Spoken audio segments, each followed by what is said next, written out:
அஸ்ஸலாமு அலைக்கும் வரஹ்மத்துல்லாஹி வபரகாத்துஹு.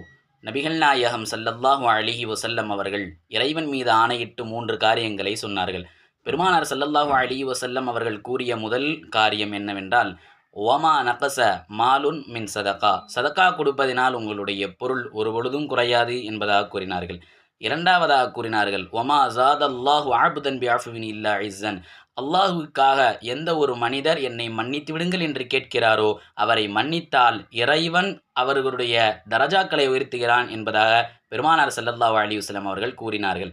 மூன்றாவதாக கூறினார்கள், ஒமா தவாது அஹதுன் லில்லாஹ், யார் ஒருவர் இறைவனுக்காக பணிந்து நடக்கிறாரோ இறைவன் அவருடைய எல்லா வகையான அந்தஸ்துகளையும் உயர்த்தி கொடுக்கிறான் என்பதாக பெருமானார் ஸல்லல்லாஹு அலைஹி வஸல்லம் அவர்கள் கூறினார்கள். இன்ஷா அல்லாஹ் வரக்கூடிய காலத்தில் இந்த 3 காரியங்களையும் கடைபிடித்துருவோமாக. ஆமீன். அஸ்ஸலாமு அலைக்கும் வரஹ்மத்துல்லாஹி வபரகாத்துஹு.